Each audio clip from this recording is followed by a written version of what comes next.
This Honda ZR-V might look small for a medium-sized SUV, but it's actually been designed to fill some pretty big shoes. Shoes that were once worn by Honda's CR-V, which has now grown up so much it doesn't really qualify in the segment. Which means this plucky little fellow is expected to take on the might of models like the Mazda CX-5 and Toyota RAV4. And good news, I've just spent 3 months behind the wheel of this top-spec petrol, which means I'm in a pretty good place to answer your questions, including whether or not it deserves a place on your shortlist. So let's go take a closer look, shall we? Now ours is the most expensive pure petrol ZR-V model, with the VTI LX also available as a hybrid, which lists at a more hard to swallow $54,900, albeit drive away. Our car though ditches the electrification and lowers the price to $48,500, but it's still far from the cheapest way into the model. The entry-level ZR-V VTI X is $39,500 drive away, while the mid-tier VTI L is $42,500 on the road. Spring for the LX trim and you get plenty for your investment. Outside there are 18-inch alloys, rear privacy glass, body-coloured bumpers and wheel arches, a powered boot and LED lighting all round. Inside there are heated seats in the front and in the rear window seats, a big 9-inch central touchscreen with Apple CarPlay and Android Auto, a second big driver display, climate control, leather seats and steering wheel, and a very good 12-speaker Bose stereo.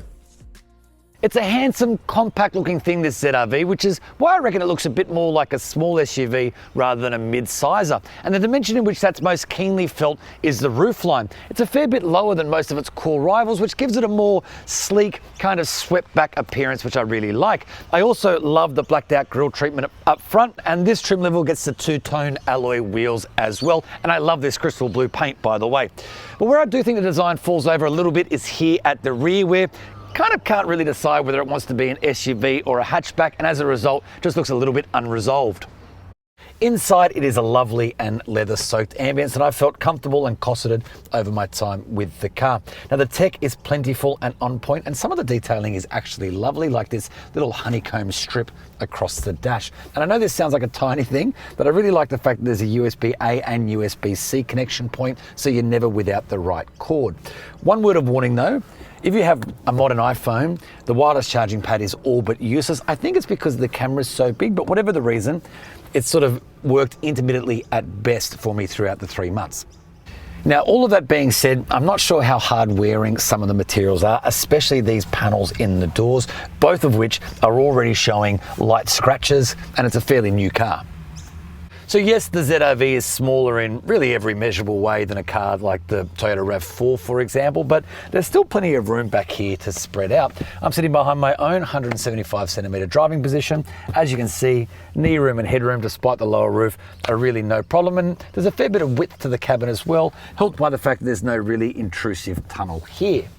And there are some thoughtful touches as well, like the really wide seat back pockets, the bottle holders in the doors, and the twin USB ports to keep your devices topped up. And there are 2 cup holders hidden here in the pull-down divider, as well as ISOFIX attachment points in each of the window seats. And as a special perk, backseat riders, at least the ones sitting closer to the windows, also get seat heating in this trim level too. Now in the boot you'll find 370 litres of space with these rear seats in place, growing to 1,302 litres with them folded flat, and critically you will also find back there a space saver spare tyre. And I can tell you I had a flat tyre last week, and without it I would have been stuck dealing with a can of goo and trying to fix it or waiting for roadside assistance. Instead I just popped on the spare, ducked up to my local tyre shop, they plugged the puncture in the original tyre, and I was back on the road in literally 20 minutes. So I'm now a crusader for the spare tyre. Every car must have one. The Honda ZR-V is powered by a 1.5 litre turbo petrol engine, which makes 131 kilowatts and 240 newton meters. It's channeled through a CVT automatic and sent to the front wheels. And while I would describe the power as ample around town, it can get a bit noisy and sound like it's working pretty hard when you're overtaking on the freeway and places like that. So key points about the ZR-V drive experience. There is a feeling of quality to this car. There's a feeling of it being well built, and I've got to say that translates to the drive experience. And it sounds insignificant, I guess, but some of that comes down to the weight of things in the vehicle. And by that I mean the weight of the steering. It doesn't feel light and floaty. It feels nicely weighted and direct. But also there's a kind of weight to the car as well. It feels like it's sitting down on its tires. It feels connected to the road surface below. And the result is a vehicle that does kind of permeate this premium air in the drive experience, and it's one that I've really enjoyed. Now, when I was talking about the engines and transmissions, I told you that it felt like the power was ample for city applications, and it is. That's the foot down, accelerates absolutely no problem at all. Where it does start to fall down a tiny bit though is once you leave town. I've been taking a lot of trips out of Sydney in this car, just part of the schedule while I've had it, to be honest. And while it feels absolutely fine at freeway speeds and sitting at 110 kilometers an hour, it does get a little bit noisier, a little bit more intrusive, and it just feels like it's working a little bit harder when you put your foot down to overtake at those kind of speeds. Just par for the course with a smaller engine and a CVT, to be honest with you. And as you can probably hear,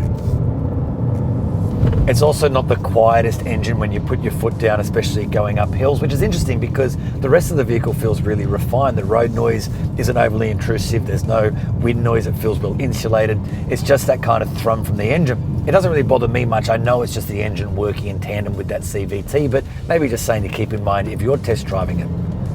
Overall though, I gotta say it's been damn near faultless over the 3 months that I've had it. I've really enjoyed the driving experience, and I can honestly tell you this is a car I could picture fitting very snugly into my life and into my garage. It's big without being too big. It's certainly still small enough to navigate city streets. It's super easy to park. I like the tech. The safety equipment isn't in any way intrusive, which it can be. So all in all, it is a lot of boxes ticked for the ZR-V and a real return to form for the brand. And another thing I really like about this car is its ride and handling balance, but I need to caveat that by saying it might not be for everyone. If you've ever watched any of my videos before, you'll know that I really like a connection to the road below the tires, and I'm willing to sacrifice some ride comfort for that. And that's pretty much exactly what this little Honda offers. It is not perfectly comfortable over broken road surfaces. You can certainly feel them in the cabin, but the result is a car that feels engaging and engaged. It feels like it's going to go where you point it. You feel connected to the tarmac below, and it's not going to throw up much in the way of surprises, which are all ticks in my book. But if you like a car that floats over road surfaces, again, something to keep in mind if you're test driving this one. So when it comes to fuel use, it is, as always, a case of what they say versus reality. Now, Honda says you'll get 7.2 litres per 100 kilometres on the combined cycle, but I've done a lot of long haul trips in this down the coast and back, as well as a lot of city driving, and I've found the average to be more like 9 litres per 100 kilometres. Still, the 57 litre tank isn't too painful to fill up. Now, the ZR-V scored 4 stars when it was crash tested in Europe, getting marked down for things like adult occupant protection and for its safety systems. But if you dig down into the detail, some of it does sound a little bit ridiculous. It got marked down, for example, because its speed sign recognition system doesn't default to on, which I don't really think is that big a deal. Now, it did also get marked down for its adult occupant crash test, of course, which is more serious. They found head clashing despite having a center airbag, but if you're worried, and really I wasn't, just know that they described it as being just below a 5-star rating. The ZR-V is covered by a 5-year unlimited kilometre warranty with 5 years of roadside assistance and 5 years of what the brand calls low price servicing. The service intervals are 12 months or 10,000 kilometres, and the brand will cap each visit to the dealership at $199 for the first 5 years.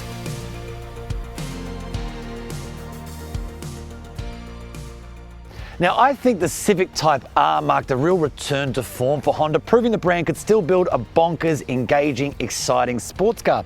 And while this one is in an entirely different field, I think it continues that winning run. It looks good, it's of high quality, it feels solid. I like the way that it drives, and to be honest, I think it's right up there with the pick of the mid-sized bunch.